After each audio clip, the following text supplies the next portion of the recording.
Creator poscimus, ut solita clemencia.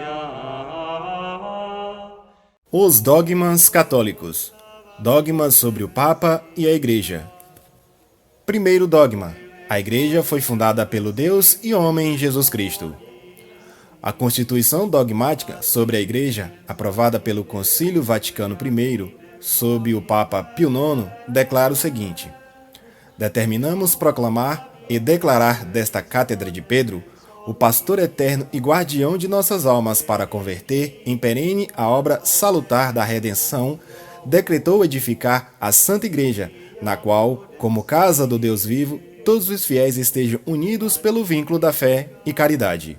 Pio X, contra os erros modernistas, declarou o seguinte: a Igreja foi fundada de modo rápido e pessoal por Cristo verdadeiro e histórico durante o tempo de sua vida sobre a Terra. Isso quer dizer que Cristo fundou a Igreja, que ele estabeleceu os fundamentos substanciais da mesma no tocante à doutrina, culto e constituição.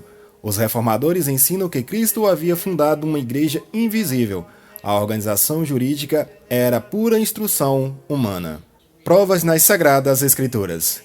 Em Mateus capítulo 4, versículo 18, lemos: escolheu a 12 para que lhe acompanhem e enviá-los a pregar. E em Lucas capítulo 16, versículo 13, lemos: com poder de expulsar demônios. Ele os chamou de apóstolos, enviados, legados, lhes ensinou a pregar, como está lá em Marcos capítulo 4, versículo 34 e Mateus capítulo 13, versículo 52.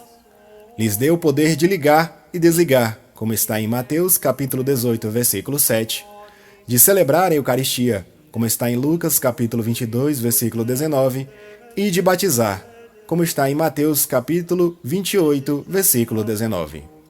Segundo dogma.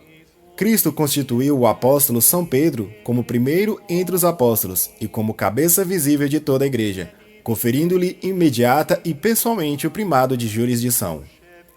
Diz o Concílio de Florença, sob o Papa Eugênio IV, pela bula Interditu Caelum, de 6 de julho de 1439, o seguinte: definimos que todos os cristãos devem crer e receber esta verdade de fé, que a Sé Apostólica e o Pontífice Romano é o sucessor do bem-aventurado Pedro e tem o primado sobre todo o rebanho.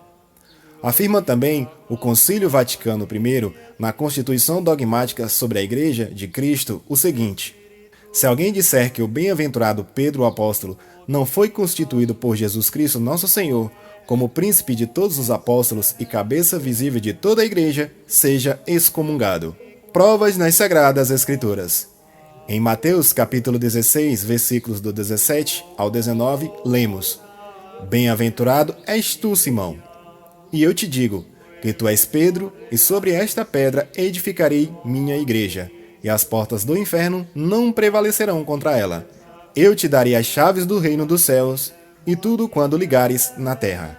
Em João capítulo 21, nos versículos 15 e 17, também lemos: apacenta meus cordeiros. Depois da ascensão, Pedro exerceu seu primado, dispondo a eleição de Matias. Em Atos capítulo 1, versículo 15, diz: naqueles dias, Pedro se pôs em pé no meio dos irmãos. Primado significa preeminência e primado de jurisdição. Consiste na posse da plena e suprema autoridade legislativa, judicial e punitiva. A cabeça invisível da Igreja é Cristo, mas o sucessor de Pedro faz as vezes de Cristo no governo exterior da Igreja militante e é, portanto, vigário de Cristo na terra. Terceiro dogma. O Papa possui o pleno e supremo poder de jurisdição sobre toda a Igreja, não somente em coisas de fé e costume, mas também na disciplina e governo da Igreja. Ensina o Concílio Vaticano I, sob o Papa Pio IX, o seguinte: se alguém disser que o Pontífice Romano tem apenas o dever de inspeção e direção, mas não pleno e supremo poder de jurisdição sobre a Igreja Universal, não só nas matérias que pertencem à fé e aos costumes, mas também naquelas de regime e disciplina da Igreja, seja excomungado. Conforme esta declaração, o poder do Papa é, primeiro, de jurisdição, verdadeiro poder de governo, que é potestade legislativa, jurídica, litigiosa e coercitiva. Segundo, universal, Se estende a todos os pastores e fiéis da Igreja em matéria de ensinamento e governo. Terceiro, supremo. Nenhum outro sujeito possui poder igual ou maior. Por isto, a coletividade de todos os bispos não está acima do Papa. Quarto, pleno. O Papa pode resolver por si mesmo qualquer assunto que caia dentro da jurisdição eclesiástica, sem nada requerer dos bispos nem de toda a Igreja. Quinto, ordinário. É ligado com seu ofício em virtude de uma ordenação divina e não foi delegado por nenhum superior em jurisdição. Sexto, episcopal. O Papa é ao mesmo tempo bispo universal de toda a Igreja e da Diocese de Roma. E sétimo, imediato. Pode exercer sem instância prévia sobre os bispos e fiéis. Por este poder do Papa de tratar livremente com todos os bispos e fiéis da Igreja, se condena toda a ordenação do poder civil, que subordinam a comunicação oficial com a Santa Sé a um controle civil e fazem depender a obrigatoriedade das disposições pontifícias e uma boa visão das autoridades civis. Quarto dogma. O Papa é infalível sempre que pronuncia ex cátedra. Ensina o Concílio Vaticano I, sob o Papa Pio IX, na seção 4 de 18 de julho de 1870, o seguinte: ensinamos e definimos ser dogma divinamente revelado que o Pontífice Romano, quando fala ex cátedra, isto é, quando cumprindo seu cargo de pastor e doutor de todos os cristãos, define por sua suprema autoridade apostólica que uma doutrina sobre a fé e costumes deve ser sustentada pela Igreja Universal, pela assistência divina que lhe foi prometida na pessoa de Pedro. Goza daquela infalibilidade que o Redentor Divino quis que estivera provisionada sua Igreja na definição sobre a matéria de fé e costumes, e, portanto, as definições do Bispo de Roma são irreformáveis por si mesma e não por razão do consentimento da Igreja. Para compreender este dogma, convém ter na lembrança o seguinte: primeiro, sujeito da infalibilidade é todo Papa legítimo, em sua qualidade de sucessor de Pedro e não outras pessoas ou organismo. Exemplo, congregações pontifícias, a quem o Papa confere parte da sua autoridade magistral. Segundo, objeto da infalibilidade são as verdades de fé e costumes, reveladas ou em íntima conexão com a revelação divina. Terceiro, condição da infalibilidade é o que o Papa fala ex cátedra, que fale como pastor e mestre de todos os fiéis fazendo uso de sua suprema autoridade, que tenha a intenção de definir alguma doutrina de fé ou costumes para que seja acreditada por todos os fiéis. As encíclicas pontifícias não são definições ex cátedra. Quarto, razão da infalibilidade é a assistência sobrenatural do Espírito Santo, que preserva o Supremo Mestre da Igreja de todo erro. E quinto, consequência da infalibilidade é que a definição ex cátedra dos papas sejam por si mesma irreformáveis, sem a intervenção ulterior de qualquer autoridade. Provas nas Sagradas Escrituras. A ti darei as chaves do reino. Mateus capítulo 16, versículo 18. Apacenta minhas ovelhas. João, capítulo 21, versículos 15 e 17. Eu roguei por ti, para que tua fé não desfaleça. Confirma a teus irmãos. Lucas, capítulo 22, versículo 31. Para poder cumprir com a função de ordenar eficazmente, é necessário que os papas gozem de infalibilidade em matéria de fé e costumes. Quinto dogma. A Igreja é infalível quando faz definição em matéria de fé e costumes.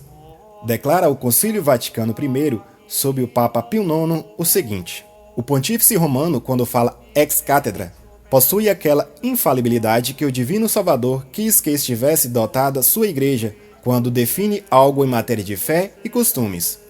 O Concílio Vaticano I, na definição da infalibilidade do Papa, pressupõe a infalibilidade da Igreja. São contrários a este dogmas os que, ao rechaçar a hierarquia, o Papa, rechaçam também o magistério da autoridade da Igreja. Provas nas Sagradas Escrituras. A razão intrínseca da infalibilidade da Igreja se apoia na assistência do Espírito Santo, que Cristo prometeu aos seus apóstolos para desempenho de sua missão de ensinar, como está em João, capítulo 14, versículo 16, que diz: Eu rezarei ao Pai, e os darei outro advogado que estará convosco para sempre, o Espírito da Verdade. Cristo exige a obediência absoluta à fé e faz depender disto a salvação eterna, como está em Marcos, capítulo 16, versículo 16, que diz: Aquele que crê se salvará, e aquele que não crê se condenará. E em Lucas capítulo 10, versículo 16, que diz: Aquele que a vós ouve, a mim ouve. Aquele que a vós deprecia, a mim deprecia. Os apóstolos e seus sucessores, a Igreja, se acham livres do perigo de errar ao pregar a fé. Estão sujeitos à infalibilidade, primeiro, o Papa, quando fala ex cátedra, e segundo, o episcopado pleno, com o Papa cabeça do episcopado. É infalível quando reunido em concílio universal ou disperso pelo rebanho da terra, ensina e promove uma verdade de fé ou de costumes para que todos os fiéis a sustentem. Observação: cada bispo em particular não é infalível ao anunciar a verdade revelada. Exemplo, Nestório caiu em erro e heresia. Mas cada bispo em sua diocese, por razão de seu cargo, é mestre autorizado da verdade revelada quando esteja em comunhão com a Sé Apostólica e profere a doutrina universal da Igreja. Louvado seja nosso Senhor Jesus Cristo, para sempre seja louvado e sua Mãe Maria Santíssima. Em nome do Pai, do Filho e do Espírito Santo. Amém. Soavite queris ponens omnia.